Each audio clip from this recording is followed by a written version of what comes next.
This conference will now be recorded. That's why. Okay. All right. So we've begun the mitzvah of counting the Omer, and it's so interesting that that is the mitzvah that begins right after Pesach, right after the first day of Pesach, and that is a mitzvah that is based on time. Right. So in America, there's an expression: "Time is money. Time is money." The fact is, time is a lot more. Time is worth a lot more than money. Right? Money I can lose and I can make it back. Time, we can never make it back. Time, money, we can start off with a little. Right? We're born, what do we have? End up with a lot. Time, we start off with a lot, and every moment we have a little bit less up there ahead of us. So this very mitzvah, before we get into the details, this very mitzvah of counting the Omer, of counting each day, really brings to mind this idea that every day is passing, every moment is passing, and we are entrusted with that. They are a gift that's given to us, and we need to use that gift carefully and judiciously. But what is this? Oh, very good. So let's get up every morning and say, I'm going to make today an important day. Today is going to pass. Let me make sure that it is going to be worthwhile. What is this counting of the Omer? So what is the Omer, first of all? What is this Omer? So source number one, we have the pasuk in Vayikra. Hashem Daiveh Hashem Moshe Lemor. Debrel b'nei Yisroel v'martel lahem ki tavo el haaretz, when you come to the land, Asher ani noten lechem, that I'm giving to you, ukitzartem et kitzira, and you will harvest, reap the harvest, ve'veitem et Omer reshit kitzirchem el hakohen. You should bring the Omer, which is the first of your harvest, to the Kohen. Ve'hif et Omer, and he will then wave this Omer. We'll soon see how. Lifnei Hashem lir tzonchem, to be an appeasement for you. Mimacharat Shabbat, on the day after Shabbat, Yunufenu HaKohen. That's when the Kohen will wave this. Okay? So an Omer is a measurement. It's a measurement. And what is being brought? A measurement of what? Which grain is being brought over here? Barley. Barley is the first of the grains to ripen. So you're going to bring that. When do you bring it? The day after Shabbat. Now this caused a lot of controversy, right? When we learn about the messengers who were on their way to Jerusalem to tell about the new moon. And then we hear that they used to wave these torches mountain to mountain, and that's how word would spread out to the exile of when the Rosh Chodesh was. And then we had some guys doing some shenanigans and waving it, starting the flames when it wasn't really a Rosh Chodesh, and setting everything off. Right? So were these guys just a bunch of pranksters? Was this, they wanted to see what happened on their YouTube channel? Right? Why were they doing this? Who cares? I mean, who cares? Rosh Chodesh is not. I mean, it's not the most exciting. It's not the raciest of the mitzvot over here. I mean, why do they want to set off Rosh Chodesh? Because the other holidays depend on them. Okay, but why would they want to send off Rosh Chodesh? Yeah, granted. We say the Kiddush Mekadesh Yisroel Vazmanim. God sanctifies us. We sanctify the times. We decide when Rosh Chodesh is, right? And then, of course, keep in mind, it's 1 or 2 days, right? That's what the option is. A month is either 29 days and day 30 is Rosh Chodesh, or month is 30 and day 31 is Rosh Chodesh. It's not the witnesses don't come, then we have, a 67, a stormy winter, right? So why were people interested in setting us off course and distorting when the actual Rosh Chodesh would be proclaimed? Keep in mind, If the Beis Din doesn't proclaim it, then it's automatically, if Beis Din does proclaim it, it's based on the Beis Din. So what were they gaining by trying to set things off? Or we wouldn't trust the witnesses. Better example. We'd only accept witnesses if we had people who came along with them to verify their integrity. Right? Why are people going to come and lie, give false testimony about the new moon? I can understand you want to give false testimony that says that Basil owes me $100,000. Okay, that's false testimony that I stand to gain from, right? But what do I gain from false testimony about the new moon? It's all based on this pasuk. As you want to say? It's all based on this pasuk. The Tzedukim who rejected the Torah, Shabbal Peh, the oral law, they said that, Shavuot needs to come out. We need to start counting the Omer Mimacharat HaShabbat. When? On Sunday. They say start counting the Omer on Sunday. As it says, black and white, Mimacharat HaShabbat, the day after Shabbos. So they say you start counting the Omer on Shabbos. But we don't. We have our Torah Shabbal Peh that this is a reference to Pesach. Why is it called Shabbat as opposed to Pesach? Because at least his first Pesach was very much Shabbat-like. Meaning what? Shabbos has its own Kedusha, its own inherent holiness. It's all coming from there, from up, down to us. Pesach was a gift to us. We had not yet started earning by doing our mitzvot, by doing our service to Hashem, and therefore it was Shabbat-like. And therefore it's referred to as Shabbat. So the Tzedukim would try to distort the months to get us to start counting on Sunday. So they would try to distort the months in order to get Rosh Chodesh, in order to get Pesach, the first day of Pesach to be on Shabbos, Rosh Chodesh Nisan on Shabbos, first day of Pesach on Shabbos, and that way we would be getting it right according to their distorted view of what is right. Okay, but the day after Pesach we start Omer offering. Why are we bringing this? Number 2, the Chizkuni. Ein derech eretz shetochlu min hachadash ad shetaviu mimenu doron lakodesh baruch hu.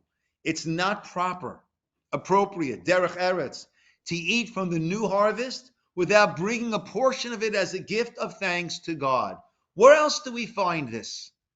The first's got to go to God.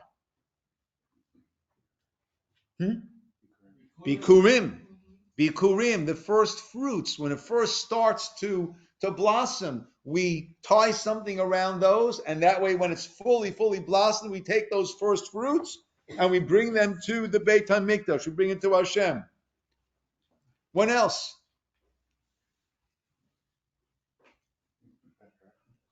I'm looking at people who have mostly daughters. Firstborn son, right, is the Bechor. And what was the Bechor what role was the Bechor supposed to play? Kohen. They weren't Kohanim. It was the firstborns, the Bechors, who were supposed to go, representatives of every family, were supposed to go and serve in the Beit HaMikdash because of the Chet HaEgel and the sin of the golden calf and the tribe of Levi it got moved over, but we still have to redeem back that first. So the very first, we want to give it to Hashem, right? That is what we're supposed to do in order to show, as Siftei Chaim writes in source number 3, a person should not think, Kochi va'otzem yadi. I did this, my strength. A person should not go off and think, my right, the strength of my hands. He should not think, I plowed and planted, and now I'm harvesting. I'm the one who produced the grain. Therefore, the Torah teaches that he did not do it with his own strength. Rather, God gave him the sustenance, and everything comes from him. How is this lesson taught? Through the fact that we give God the first and most precious portion of the grain. We thus admit that everything comes from God. When we connect the first portion to God, the first portion reflects on all the portions. Muchiach al hakol, and b'hakol mitkadesh. And everything thereby gains kedusha. So we have to take the first of the grains, and we're not eat any of the new grains until the first has been brought. Of the 5 grains, the first one to be ready to go is the barley. Therefore, we bring that first grain as a sacrifice, as an offering in the temple, and only then can we go forward. And certainly by grains where a person has slaved and labored for months and months and months, to recognize that with all that, it's only coming from Hashem. They tell a story that a person challenged God to a duel, to a contest. You're so great. So God says, okay, right? Let me show you something, right? God takes some earth, right, seed, and all of a sudden this incredible fruit grows out from there. God says, let me see you do that. That's a big deal. The guy goes and starts to gather some earth. God says, no, no, no, no. Get your own earth. Make your own earth. Right? I mean, when we think about it, we take this biological miracle, this seed, this little seed that contains in it all the information necessary for this incredible tree and the fruits that grow from it, and all that's coming from a seed, right? So with all the work that you are doing, recognize, wow, this is truly, truly miraculous. And we always say, people in the midbar, right? For them, the manna fell from the heavens, and that was usual, right? We would see that, we'd say, wow, right? It's a miracle. And when things grow from the ground, is that any less of this wonder, of this miracle? But Teva, nature, is defined as miracles that we've grown accustomed to, and we're jaded. And therefore, this mitzvah of the Omer is meant to make us recognize that it's not us. This is coming from God. With all of our labor, God is the one who makes it succeed, and that's how we have this. Rav Hirsch writes so beautifully, when you've attained not only freedom, he's linking this now to the exodus from Egypt. When you've attained not only freedom, but also national independence, which the possession of one's own land gives, and you cut the produce of the land, bring that which the land has produced into your own personal possession, and then bring the first omer that you cut, the amount that corresponds to one day's food, right? The Omer actually is a measurement. It's a measurement of one day's food.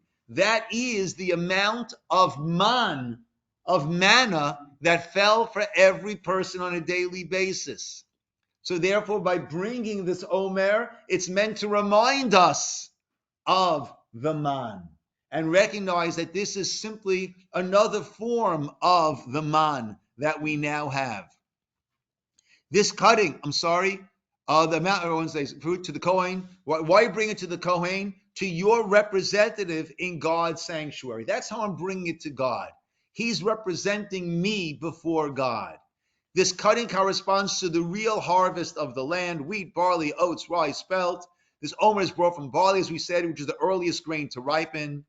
To the Omer, the law of waving, we said the tenufa is added, consisting of horizontal movements in all 4 directions, followed by moving upwards and downwards, reminding us of Sukkot and our lulav.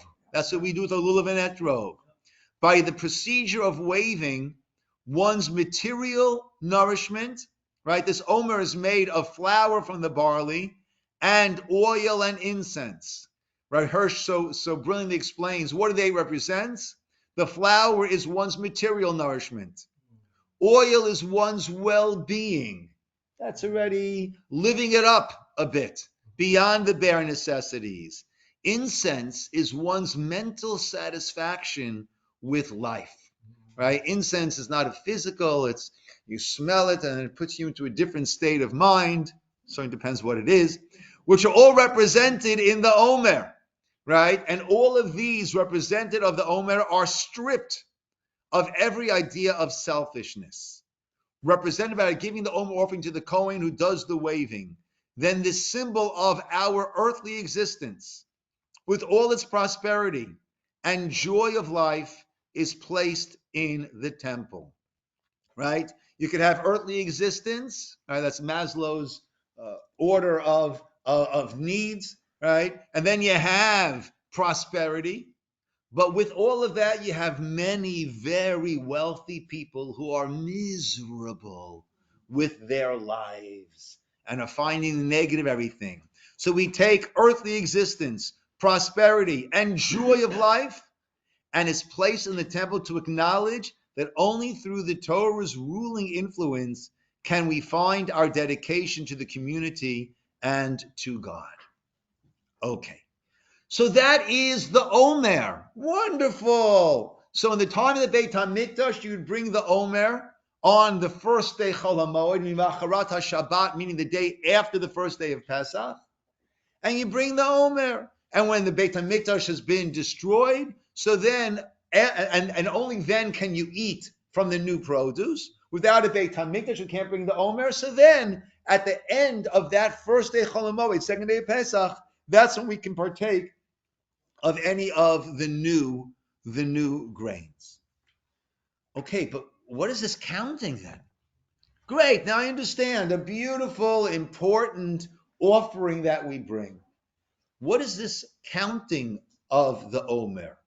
Or really counting from the day that we brought the Omer? So that seems to be a completely different orbit. What is that? Source number 5, again, back to Vayikra. There's a mitzvah to count each of the 49 days from Pesach until Shavuot. Usfartim lachem. You shall count. Mimachavad Shabbat, from the day after Shabbat. Again, that's Pesach. Miyom aviachem et Omer Tenufa. The day that you're bringing that Omer Tenufa, you will count Sheva Shabbatot Temimot Tiyana. 7 complete weeks. Until Mimacharat Hashabbat Hashvi'it, the day after the 7th week. Tisperu, you'll count Chamishim Yom, Vikravtem, and you will bring Mincha Chadasha LaHashem, a new flour offering for God. At that point is when we will bring now any of the wheat, any of the offerings, the flour offerings in the Beit HaMikdash, that is from the new. Okay, yes. I would have thought from the second pasuk, Ad mimacharat hashabbat hashivi'it tisperu, that would support the Saduki's. No. That's an easy one. Great. Hashabbat Hashvi'it means the 7th week. Shabbat does not mean Sabbath. Shabbat it means week. Here. Okay. Yeah. Yeah. Very often Shabbat means a week. Good. Thank Yeah. you very much. Yes. And does the Omer apply to hydroponics as well? Say it again. Does this all apply to hydroponics, to non-soil-based planting?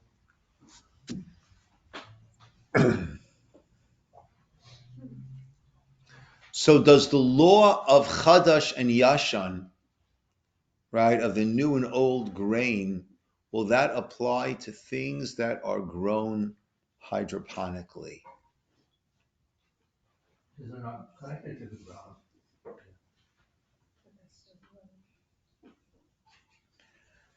I'm not sure, Shai. I'm pretty sure that even things that are grown through hydroponics also we would take off truma if it grows in Israel.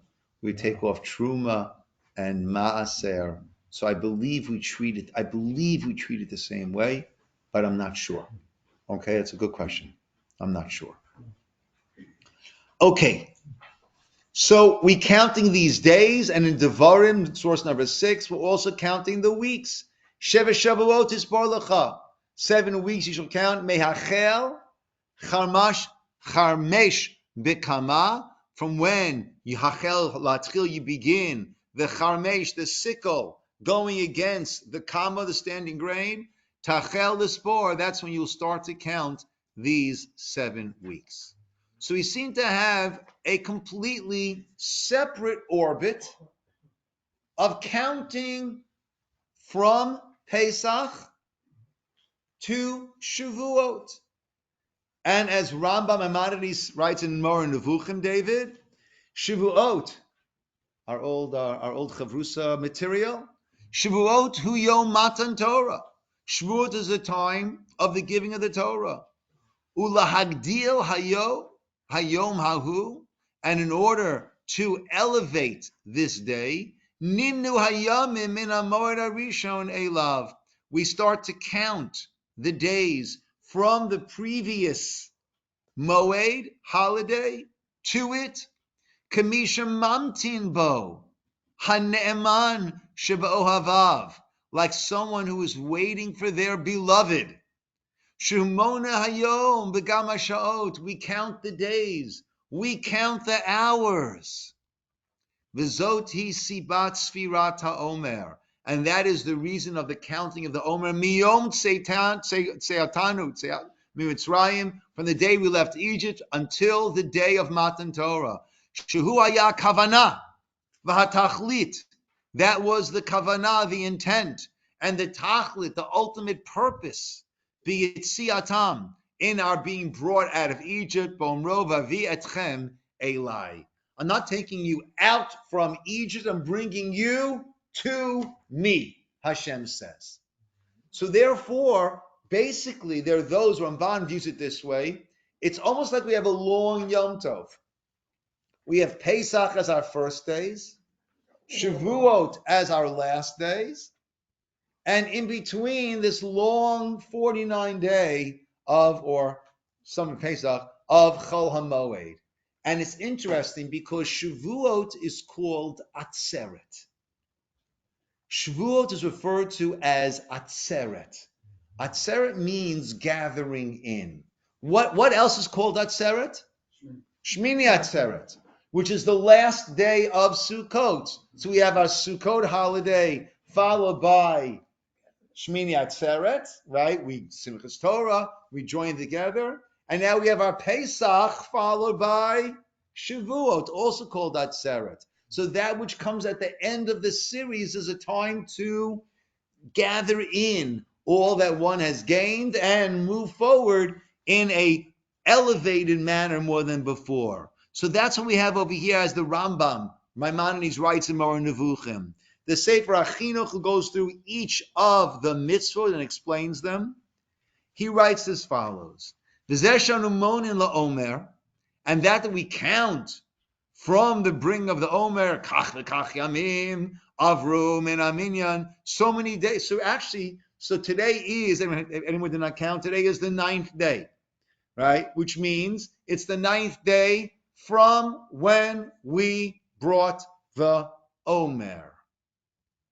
Now, if what Rambam is saying is correct, that we're counting 2 Shavuot, so then our count should be done in a different manner.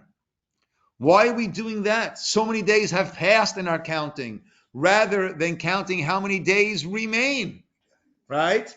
Right? If my wife goes away for 2 weeks, right, and I'm waiting for her to come back, I keep thinking, oh, she'll be back in 7 days, 6 days. I don't say, oh, it's been 8 days. It's been 9 days. It's been 10 days. I'm counting down the days and the hours, right? So that, right, rather than counting how many days remain, shows our great desire to reach. The reason we count from the beginning, so many days have passed, rather than counting how many days remain, shows our great desire to reach the time of Shavuot. How's that? We do not want to mention at the beginning of our counting such a large number of days that remain until we reach the offering of the 2 loaves on Atzeret Shavuot. Right? Meaning what? That would be depressing. That would be overwhelmingly sad. Are you kidding me? 49 days until Shavuot. 42 days until Shavuot. Right? The psychologists would be overwhelmed with depressed Jews. Why is it so many days until Shavuot? So therefore, we count the days that have passed already. If that's the case, he asks or addresses, so once we reach the halfway point, now it's already getting closer, right? We should not find it difficult to understand that once we have passed halfway through the 7 weeks, we do not count down the few days remaining, as one should not change the nature of the counting in the middle. So that's his reasoning. I like the other reason we'll see in a moment, but he goes further. Why do we begin counting from the day after Pesach? Right? It seems to be an arbitrary day. Oh, and that day happens to be the day of the Omer, so let's start from the second day. Why don't we start from Pesach itself? The answer is the first day is entirely dedicated to remembering the great miracle of the Exodus from Egypt, which is a sign and evidence that God created the world and the existence of divine providence. Right? God exists, God is involved. We may not mix, right? Ema arvin simcha besimcha is an expression we have. We don't mix in one simcha with another simcha. We will not mix something else into that happiness and mention a different idea with it.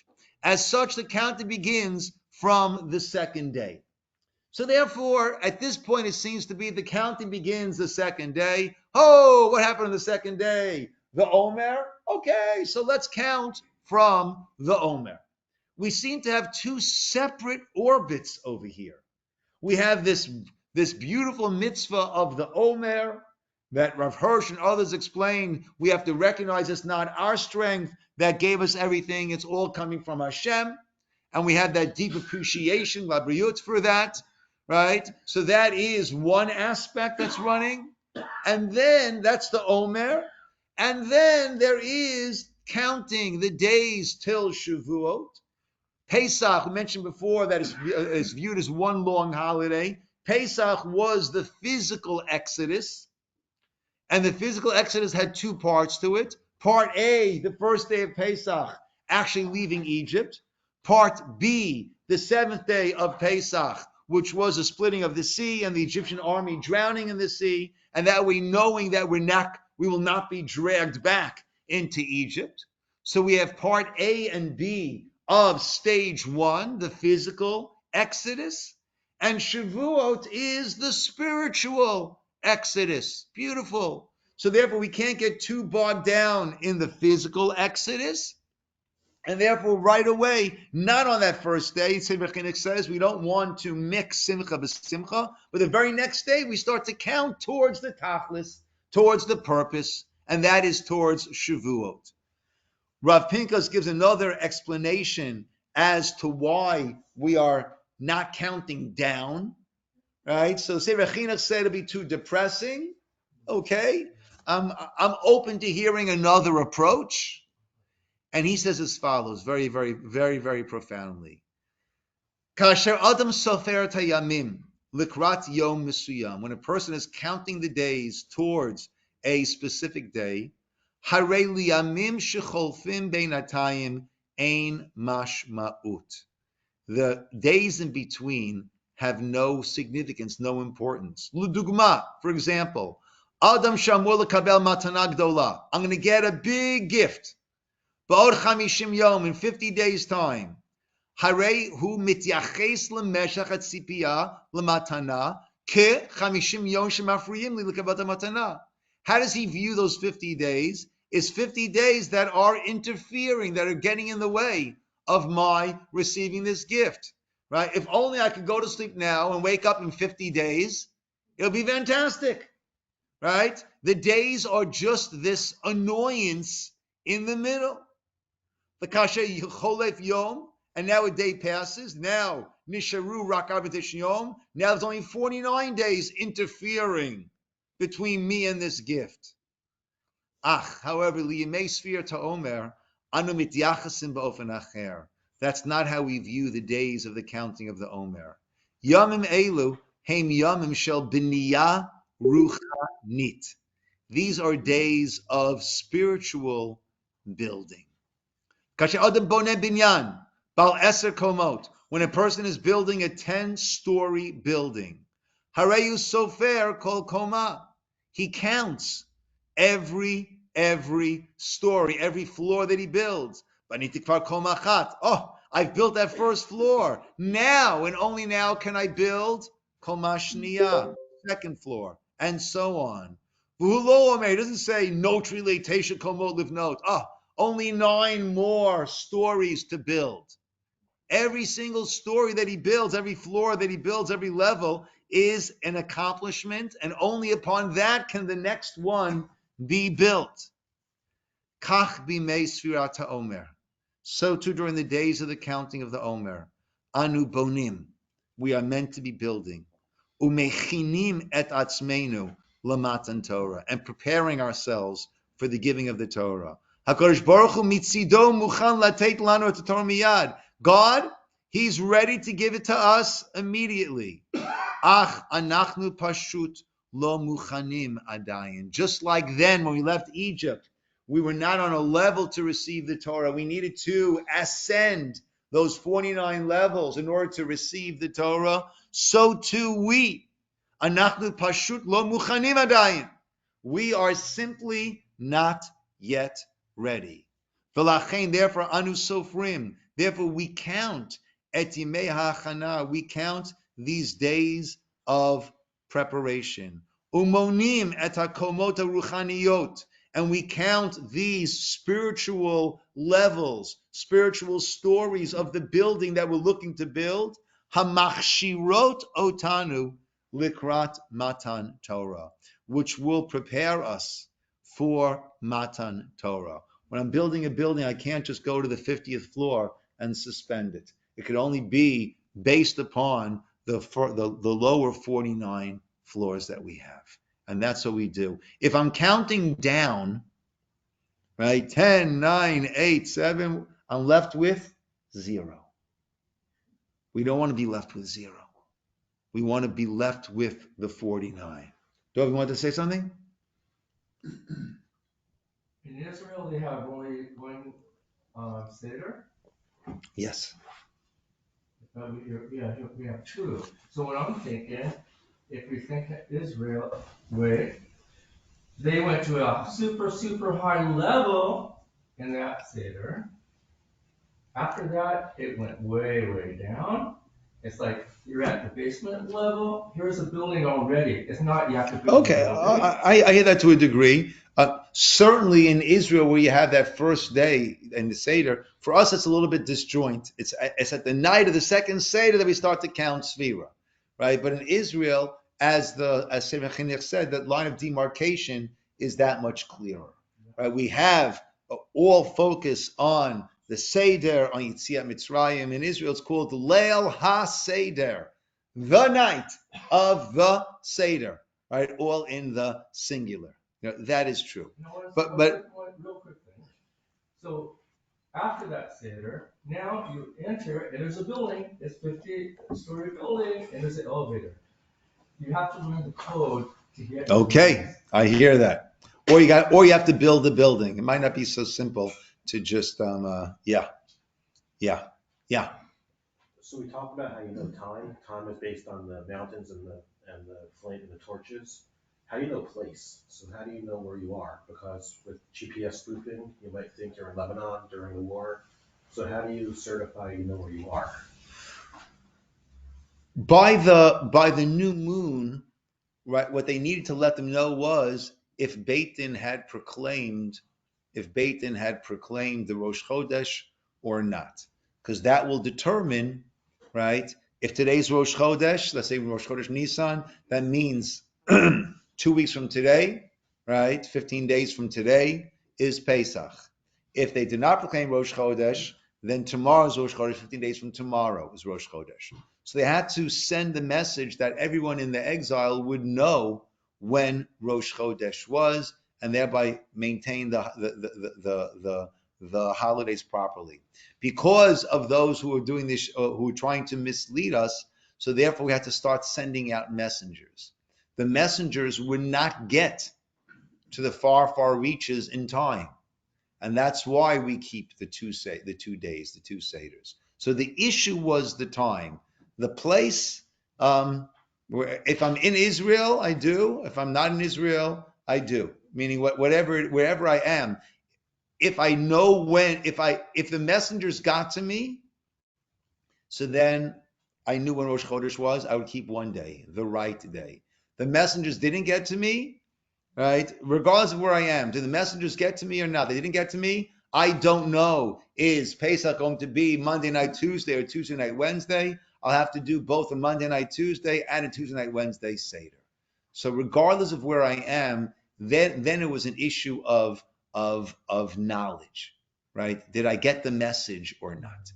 That's kind of the question. How do you know if a GPS says you're in Lebanon, given a war, or I don't know where I am because everything's the same, it's just barren soil? Is there a halachic definition of having confidence to know where you actually are? Am I in Israel? Am I in Irvine? Where am I? Is a definition. The only halachic difference, I think, that there would be, the difference of being in Israel, outside of Israel, would pertain to the mitzvot hatluyot ba'aretz, those mitzvot that are dependent on the earth, right? Do I have to tithe this produce, right? Some truma, some maser, right? Or do I not have to tithe this produce, right? So it would only have to do with those sort of laws, right? I'm saying nowadays, right? A soldier is battling up north, right? Am I in Israel or am I in Lebanon, right? So I think there wouldn't be much practical nafkaminas, practical halachic differences, whether he's on this side of the border or that side of the border. At least that I can think of. Okay, so at this point, we seem to have these two completely different orbits. We bring the Omer, wonderful. Thank you, God. It's not Kochi Votzim Yadi. It's not me and my strength and my acumen and my abilities. It's a gift from you. I recognize that. And I'm counting to Shavuot. So why the fixation on the Omer? Right? Where do these two orbits, counting from Pesach, the physical exodus, to Shavuot, the spiritual exodus, and the bringing of the Omer, right? We should call this Shvirat Shavuot, the counting of Shavuot, the counting of Torah, we should call it. That's what we're counting towards. But it's Shvirat HaOmer, the Omer, the Omer, the Omer.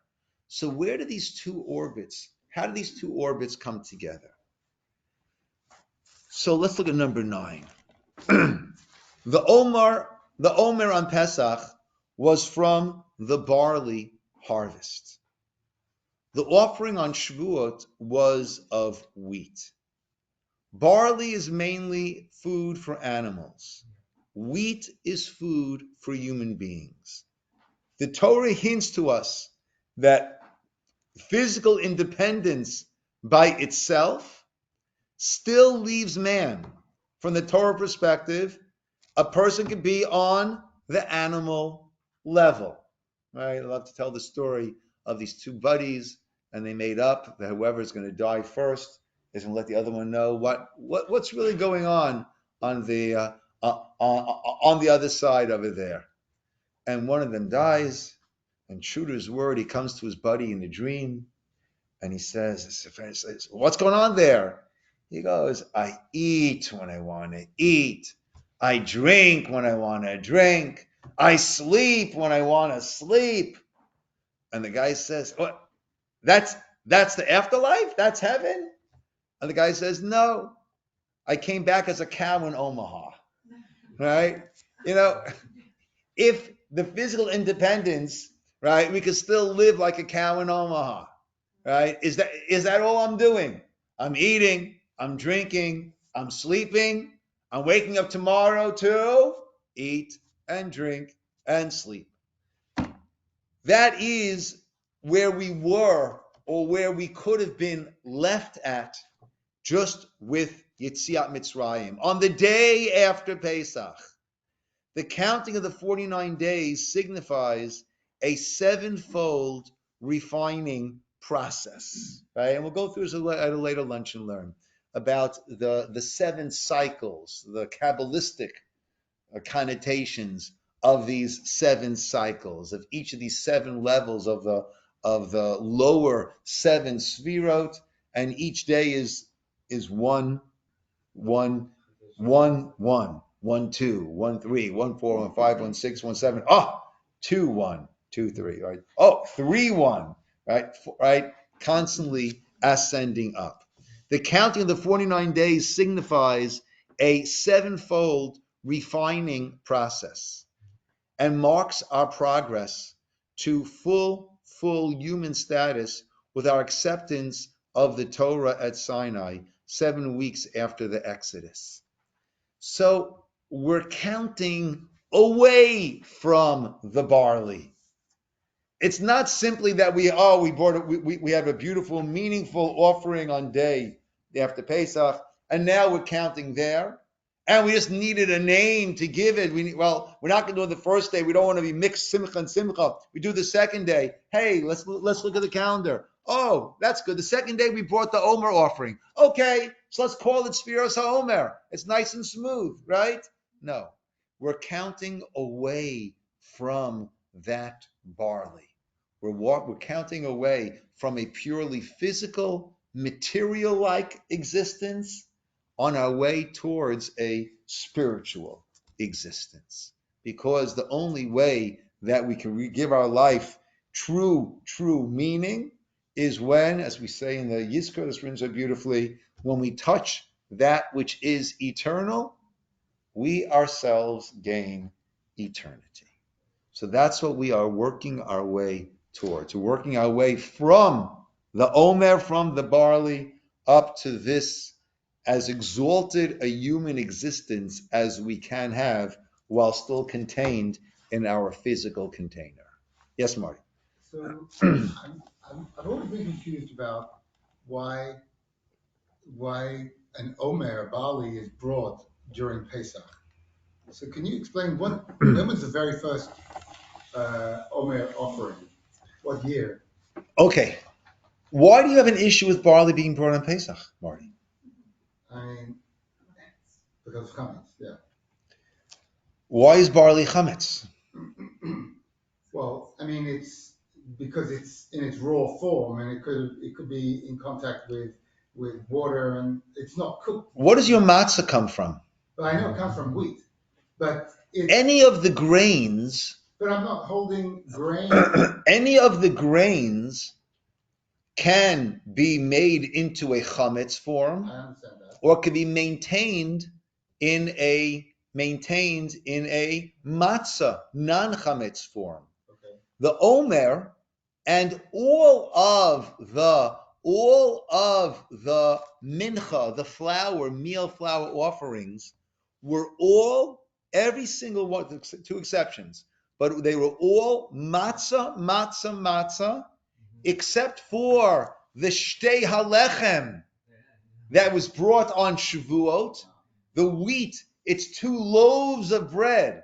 That's another layer of the same idea. It's barley to grain, it's matzah to 2 beautiful loaves of bread. And also when a person brings a karban toda, a thanksgiving offering, that was accompanied by 40 loaves, 30 of which were matzah, 4 different types. 10 were chametz. The other 30 were 3 different types of matzah.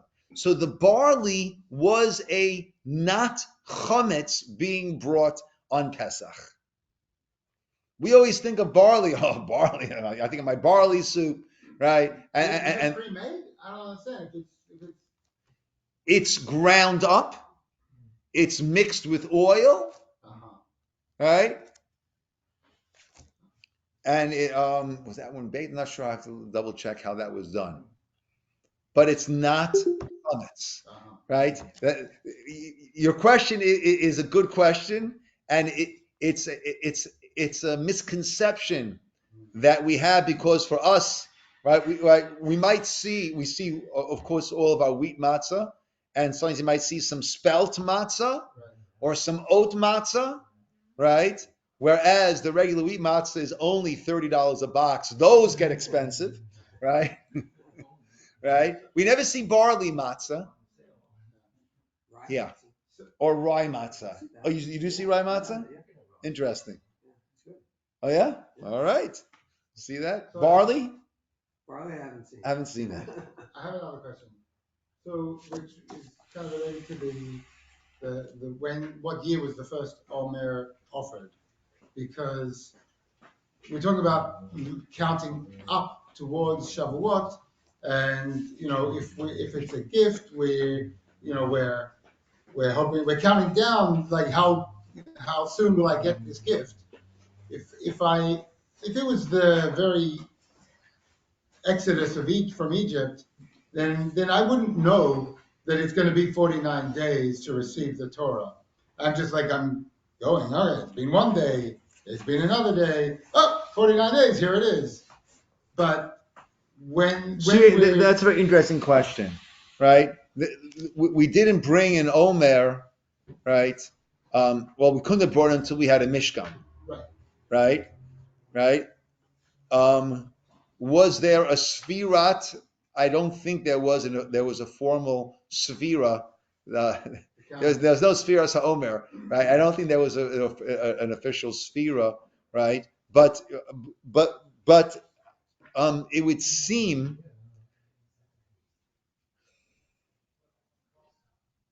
when we left Egypt, we knew we were on our way to Mount Sinai. Did we know already then? Did everyone know, right? Right? Did we know exactly when was going to be, or Hashem came to Moshe at a certain point and said, "Okay, right, as He does, right? Let's get it together, right? Surround the mountain, etc., etc., etc." Did they know that in advance, or only once those specific instructions started coming in? I'm not sure. It's an interesting question. Isn't it Ki Tabu Al Haaretz? Yeah. The Omer is going to, yes, the Omer will only be once into the land. But Rabbi's asking, right, we couldn't have possibly brought it the first year, even without that, because we didn't have a Mishkan, right? But it's Ki Tabu Al Haaretz, that's correct. But did the counting begin before that? Or is it only once there's Omer, that's when there's counting? Yeah, but right? And did they know in the Midbar? Right, and then once obviously we've entered the land and we've been given the law of offering the Omer. The mitzvah, yeah. Then at that point we know that it's 49 days to Shavuot, plus, So the counting, we could say, I understand obviously there's a spiritual building, so therefore we count upwards. But knowing that it's 49 days away, we could say, there's only 48 days to go, 47 days to go. I'm not sure. I understand what you're asking now, Marty.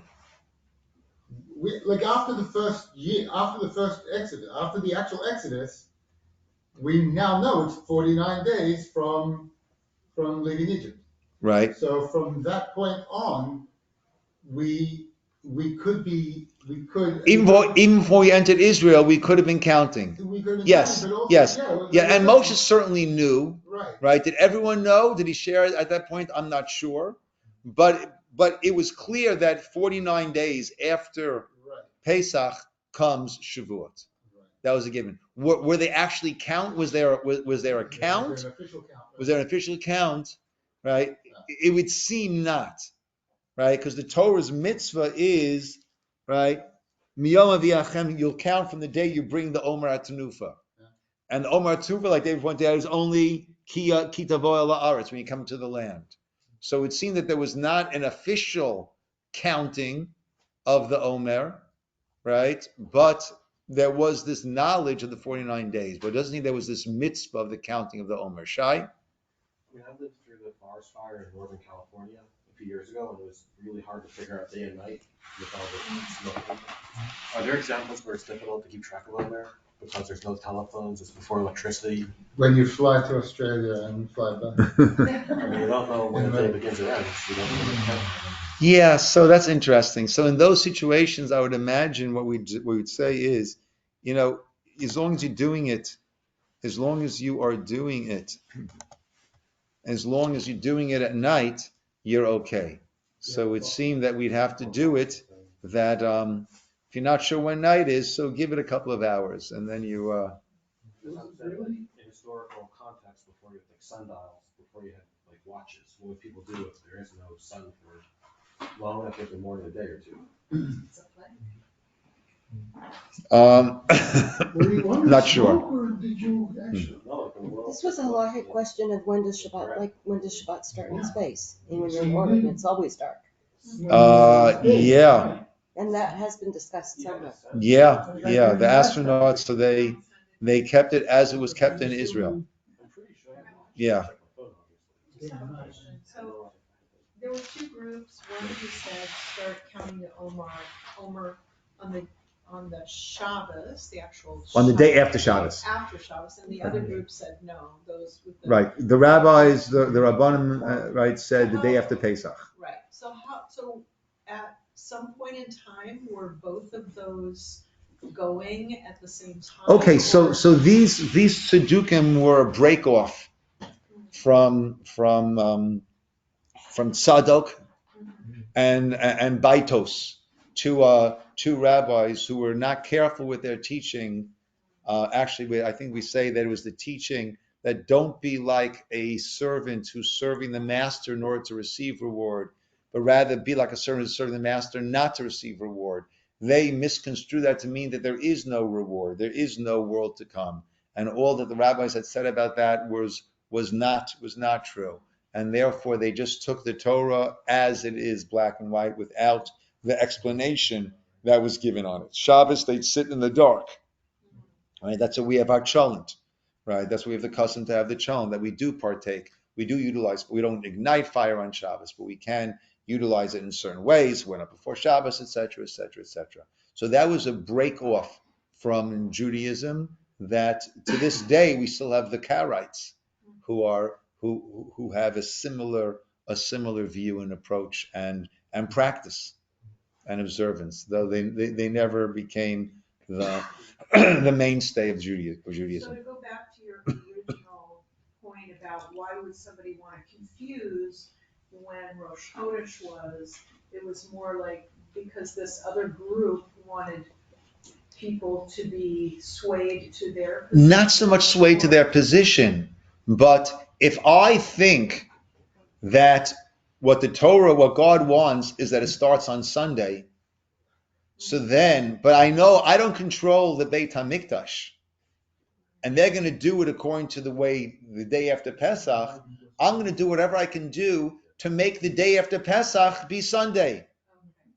So I'm not trying to get them to my side. I'm trying to get it that I can set it up that they'll do it in what's right according to the way I see it. Right? Except who appointed them to the role.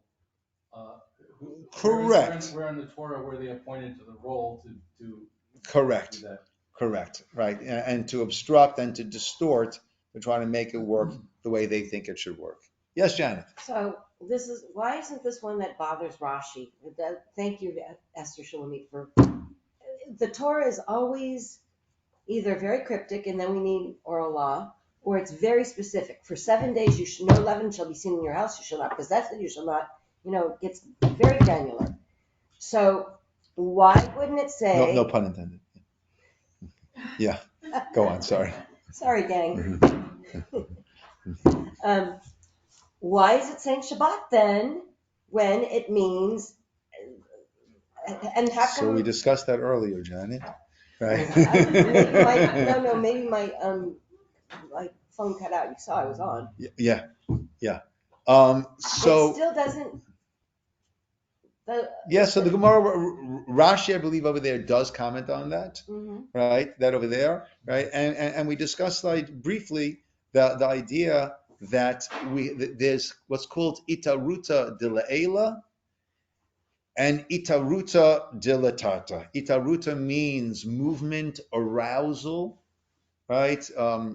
Initiation, mila'ela from above, and there's initiation, impetus, energy that comes from down below, I'm sorry, I'm going right? And no, I didn't go. I'll explain a little bit more now, right? So Shabbos is purely itaruta de la'ela. We don't do anything. Shabbos descends, and there is the holiness of Shabbos. Okay, the holidays, we are the ones who have a hand in creating that kedusha. That's why the kiddush on Shabbos is Baruch Atah Hashem Mekadesh HaShabbat. God sanctifies the Sabbath.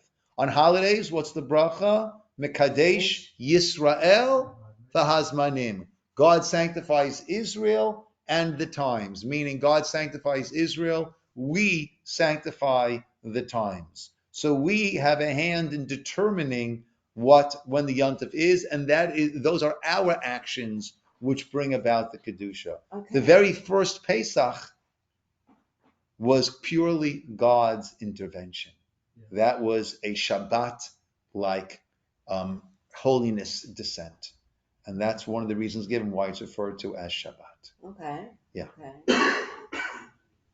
Yes, Mr. Dove. Okay, so and then we'll call it. I'm not sure about this, but I still had one other. there is a connection of barley to sota. Yes, there is. And I'm thinking that what we're in is like probation period going to Shavuot. Okay. That's interesting. Yes. Where are the stages that barley? See, I did listen. Is mainly for animals. That's what typically it is. Yeah, I find that hard to believe too, because barley it's the main component of beer. That's, at least in this country. Not animal drink, animal feed. Right? Most, I think, distinguished, right, pastry products are wheat. I mean, you go to the supermarket, right, and go to the baking section. Yeah, but steak. Right? Okay, so baking, that's kind of a well, that's what we're talking about. Western right thing, but barley is a staple, like barley porridges and barley in cholent or barley in stews or barley in... Yeah. But I think when it comes to the mainstay, the breads, the matzah, whatever, so there clearly you go into the baking aisle of any supermarket, and the flour is going to be wheat flour. I don't know if they write wheat flour. I think it's just known. Maybe the sages were Mizanot centric, because it doesn't seem like they were thinking of other food groups. How is the barley brought?